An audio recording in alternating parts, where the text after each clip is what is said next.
Okay, so I would send you all the link for the Google Classroom, and this is what it's gonna look like. So basically, it's gonna open onto the stream, and you just click on classwork, and then you go in and you get what you need to get. So everything is already uploaded here. So this is the basic terminology. You can save it in whatever form you want to. I upload it as a Google Doc to make it easy for people to download and edit. So everything is here. Um, and then there's your recordings from yesterday class right over here. So after today's session, I will upload our recordings and you'll have access to the recordings from both days. Okay, so I wanted to go through the basic terminology. So I would have sent this to you guys before to scroll through so that y'all could have gotten familiar with the terminology. Now, I wanted to do a pretty PowerPoint like I did with the last class in session one. However, time constraints and the fact that I wanted to get you guys familiarized with the the documents instead. That's what I choose to do this format instead of a presentation format, which I did in session one. So basically, an infusion is anything that you put something into a menstruum or a carrier that allows for extraction via multiple processes, and you choose which one it is that you want to extract your medicinal properties. Other one closed off, right? Hi, you're speaking to me, or this was supposed to be? You can mute your mics, please. Thank you. So a decoction is basically using water and your tougher plant material such as roots, bark, seeds, and the likes. Usually that is a method to make water infusion using that type of plant material. Now, a maceration is basically using this is a process usually done for more sensitive and gentle plant materials. So something like the marshmallow plant is very sensitive, very soft, very delicate. So usually the extraction process happens at room temperature. It doesn't really go into the cold or into the hot extraction methods. So a tincture is an extraction or infusion using alcohol. Glycerite is one using vegetable glycerin, and an elixir is usually one using honey or a sweet substance. Usually it's a honey because syrups are classified under syrup preparations using sugar instead of honey. So a fire cider, it usually primarily uses apple cider vinegar as the extracting medium. And the intention for fire cider is to give you like an immune boost. Usually this is a seasonal type of preparation. We'll go into more into depth with it just now. But that is using apple cider vinegar. So a salve and a balm is usually made quite similarly in terms of preparation. However, a salve tends to be more semi-solid at room temperature, whereas a balm is more thick, more solid, and then the uses for it will be different. We will not be doing a poultice or compress, but it's still good to know the definition of it. Some people still do poultice, If you ever took one of the wool leaf or you make anything and put it onto your skin, that is, and cover it up, that's usually a poultice. It doesn't have to be fancy, mix a mixture of multiple herbs. It could just be simply putting a heated one of the wool leaf, and that action in itself is a poultice. So the vinegar, we will do two types of vinegar. One is for culinary use and one is for household, as in cleaning. And with the culinary vinegar is primarily apple cider vinegar, but you can also use rice vinegar or any other culinary vinegars that you want to infuse for its health benefits. And then while the household vinegar is used using acetic acid vinegar, which is your white vinegar, and it could be either 5%, which you get in the grocery, but I get 8% when I buy it from Nexus Chemicals. And I prefer the stronger version to the cheaper one. Now, we won't be touching on essential oils, but it's still a definition because essential oils the scent extractions from plants. We will be focusing on the herbal properties extractions, and the herbal properties rarely ever have a scent. So this is why labeling your extractions are very important, because your carrier oil will look the same. So, and you will not be able to smell anything but the carrier oil, which is why labeling. Make sure and label it, especially if it is that you strain it and you not seeing any particles in it to identify what it might be. Labeling. That is very important. So the carrier oil is any oils that you use to do your extraction with. Some will be like the olive oil, some will be the jojoba oil, almond oil, coconut oil, avocado oil, grapeseed oil, sunflower oil. So you would choose an oil based on what that application is intended for and what you want to do with your oils. So we will go into depth about it when we do the herbal oils infusions. And a menstruum is basically anything that you use to extract your herbal medicine properties. So alcohol, water, oil, vinegar, honey, glycerin, these are all examples of menstruums. Okay, so y'all would have this. So I would have mentioned that I remove salves and balms to do this topic, which is sterilization and sanitation. Now, this is very important because I wanted to make sure that y'all know, especially if you're reusing jars and you're not buying jars new, or even if you're using it for commercial purposes, it is very important to do both sanitization and sterilization processes to ensure that there is no contamination. Now, things like alcohol preparations will be more forgiven in terms of spoiling because of the alcohol content and the vinegars. However, vinegars are very acidic, and what happens is that even at acidic conditions, you can have spoilage if it is that you don't sterilize and sanitize properly, simply because there are bacteria and fungi that grow in acidic conditions, therefore would be favored, and you can still have contamination happening. Now, you don't want to be making a preparation and it's going to take a few months to do, and then it spoils, because it is a lot of money to get these things, the ingredients. You know, apple cider vinegar is very expensive. Alcohol is very expensive. Honey is very expensive. And so you don't want to be doing something and then it spoils and then you have to start over. So sanitization is basically cleaning. So it does not eliminate every microorganism there is. It simply just cleans everything. This happens at room temperature. So you're basically making sure to wash everything. Washing it is important, especially if you're reusing jars, if it is for personal use. And even if you buy new ones, sometimes they have a little glass dust on it and debris, fingerprints, how it handling, dust.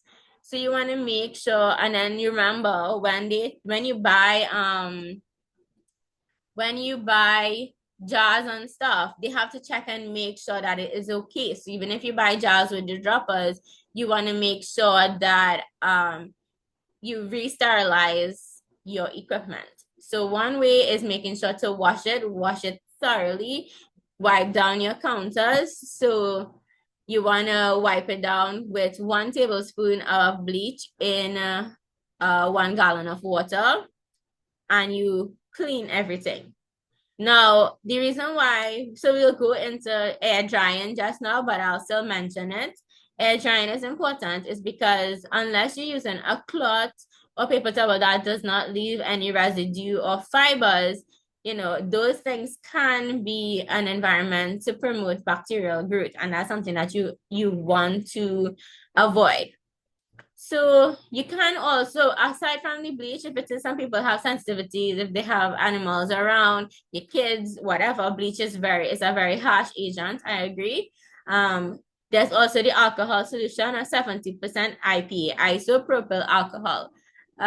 This is about, sometimes it's usually more depending on if you're buying it from a supplier who sells it more concentrated. And I think the one I get from Nexus Chemicals is more than 70% because I know normal rubbing alcohol is 70%.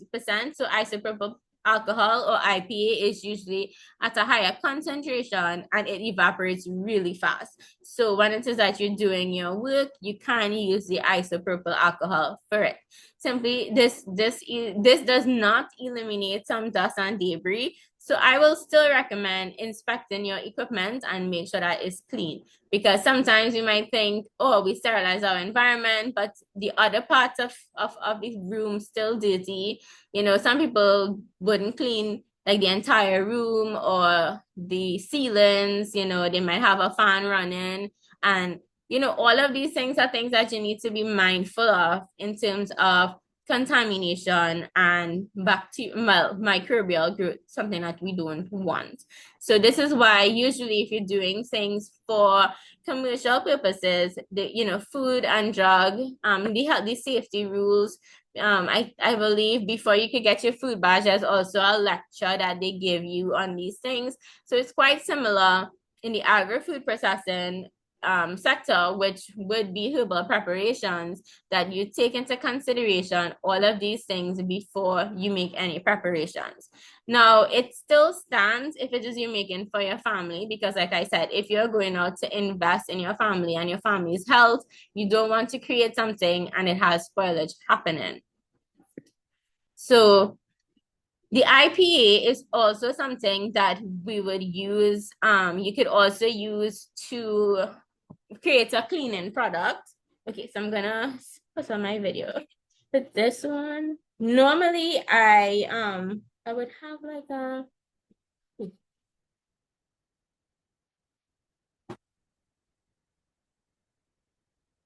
yeah, could see me.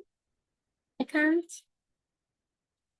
see. Yes, miss, I can see you. All right, so I can't see so y'all can see this little jar that I have here. Yeah. Yes.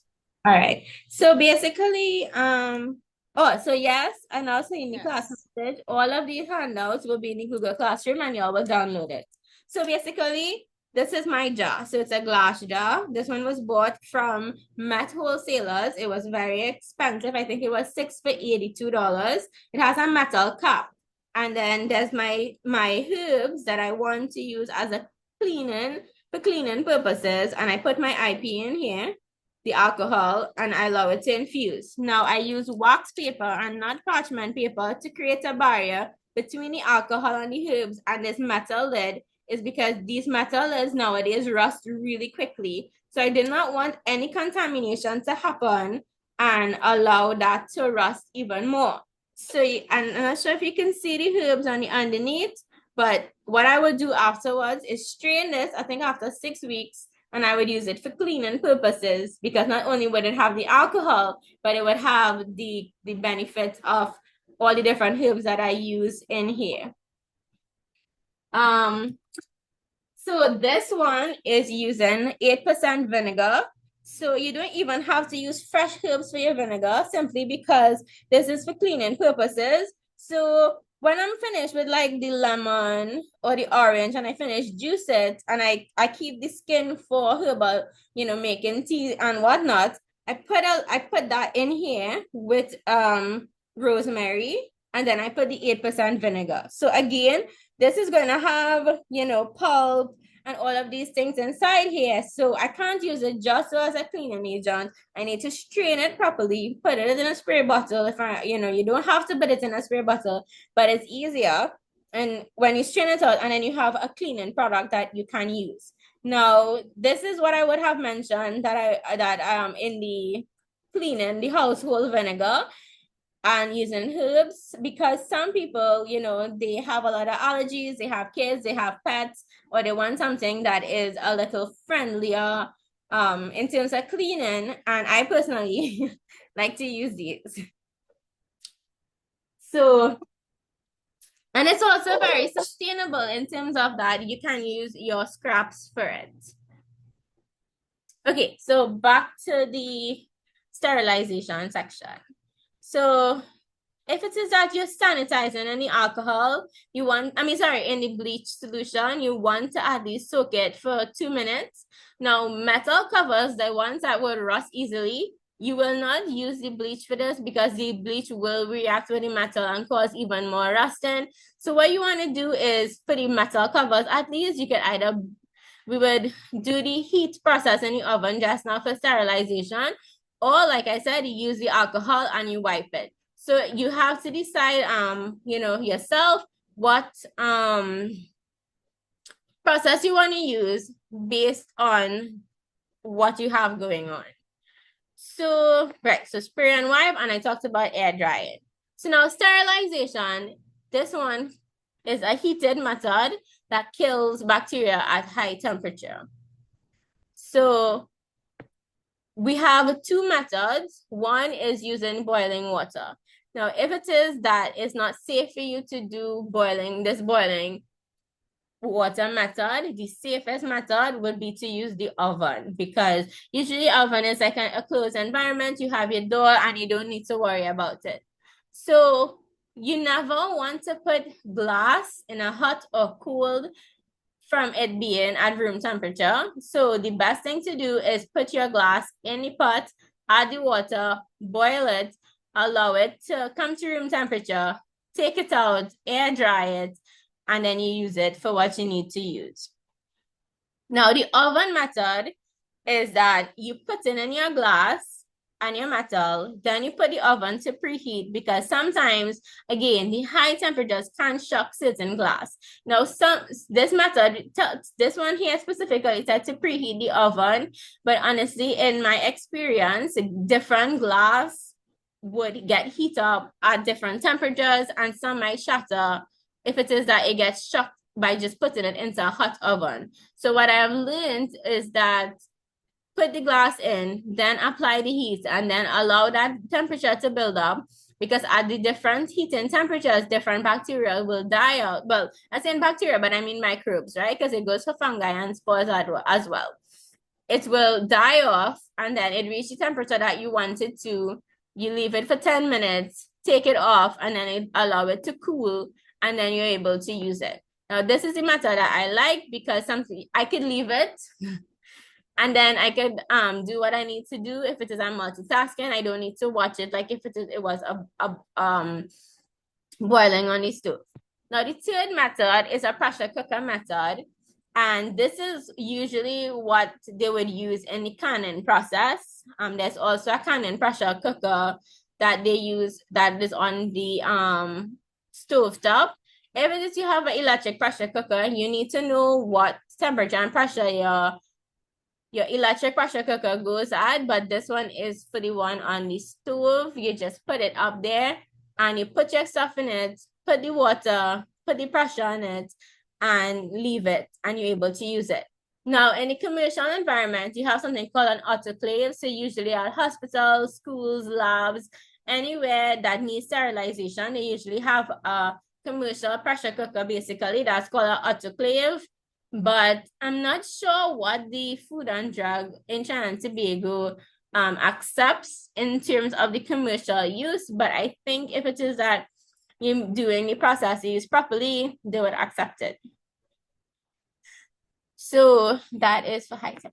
So here, this is some tips to maintain your sterility and sanitation. Now, if it is you have issues with gloves, make sure and wash your hands at all times. Simply because I know people have allergies or they're uncomfortable or they can't work well with gloves, especially like if you get more clumsy because you have this, other thing on your hand. I would recommend washing your hands a lot and make sure that you use a cloth to dry it that does not release any fibers, because again, if you do, you will be introducing contamination elements into your tea or whatever it is that you decide to make. So you want to make sure, like I talked about the dust, the cleaning the area, making sure that you use sterilized packaging. So usually, this is why I told you the glass.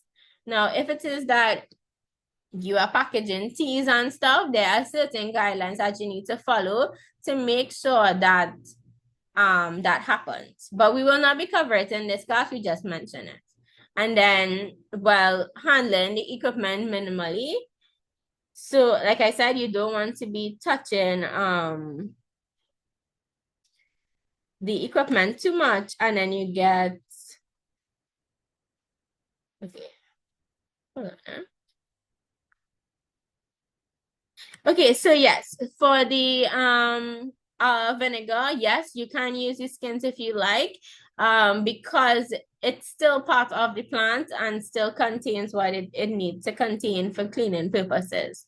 With regards to the pressure cooker, so you don't have to use the pressure cooker. The oven is just as fine. I don't really use the pressure cooker. The pressure cooker is more for the canning process. If it is that you are canning goods to leave at room temperature for a very long period of time, it seals it under high temperatures and pressure so that when you store it at room temperature, it's relatively safe, and then you can be able to have food year round.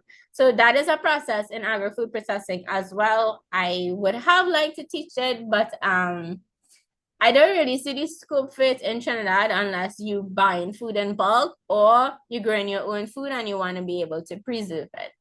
But most people just use the freezer method for preparation because it's easier to just buy a freezer and put everything in the freezer and take it out.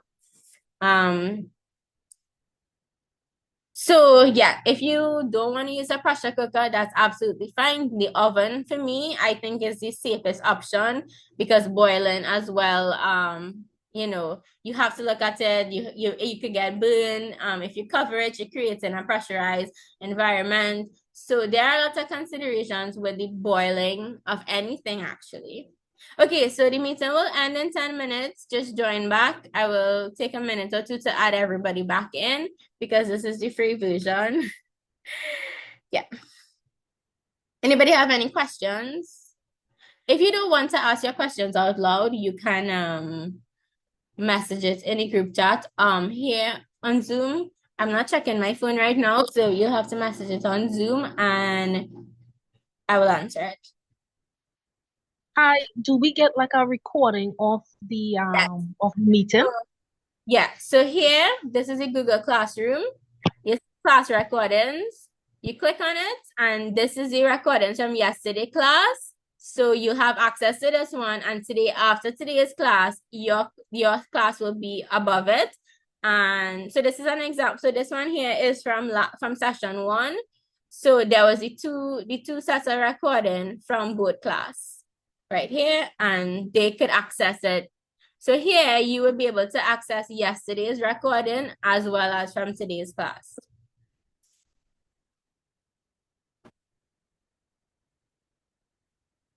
Okay, well, let me start with the herbal vinegar. Now, I will not be demonstrating this one. This is more for personal use and preferences accordingly. So people, like I said, this base is apple cider vinegar. Usually a lot of diabetics are people who have insulin resistance. So diabetes is insulin resistance of the liver, if I'm not mistaken, or something like that. But then PCOS is insulin resistance of the ovaries, and Alzheimer's and dementia is insulin resistance of the brain. So for any type of insulin resistance or sensitivity, usually bitter foods is really good for it because it curbs the appetite and it allows you to use what you have in your body already, regulating blood sugar so you don't have that sugar spike. And I know drugs like metformin curb your appetite. So people who don't want to use metformin will try to use other herbal remedies to kind of mimic what it is that they want from modern medicine. I personally hate metformin because it makes me anorexic. So I don't like to tell people to use it. So vinegars support digestion. So some people might take it first thing in the morning when they wake up because they want to stimulate cleansing and detox and get their body prepared to eat food for breakfast. So some people take the vinegar shots, the apple cider vinegar. Some might drink it just so, but this is the herbal part of it. So you are enhancing the apple cider vinegar with whatever it is that you want it to be. So you decide what ingredients work for you and what you want from it. So if it is that you want it to have high nutrients because you know you're nutrient deficient, you use herbs like nettle, which is high in a lot of nutrients. Moringa is neem. These are things that are high in nutrients, and you can choose a combination of herbs to infuse so that you can get what it is that you want from that plant. So the first session, we had talked about doing a herbal monograph and a materia medica. So that is basically a process in which you get to know your herb, you get to know your plant very intimately, you write it down, you write down what your observances are, if it is that you're doing research on the internet or you're using actual physical books, or if it is you are using the internet or you're going to ask older people about the plants. Basically, you get to know the plants, and then when you know the plants, you're able to say confidently, hey, okay, I am using this because this is what I want to get from it. The side effects are minimal. It's very universal. I can use it for myself and my kids, because when we cover the materia medica and the herbal monograph, one of the things that you're doing is the therapeutic effect, the medicinal effect, side effects, contraindication. So you're not to use it with other things. So when you understand the herb like that, you are able to say what you want to use in your infusions. Okay, so yesterday and today is actually the same class. It's just that whatever questions you ask may be different. Okay, so I'm seeing insulin resistance of the pancreas is the diabetes. Okay, great. My So yeah, so yesterday's class is the same exact content. It's just that people would ask different questions, and I want to be able to give people access to both. So I may go faster with one class over the next if y'all don't ask a lot of questions compared to the other class. No problem.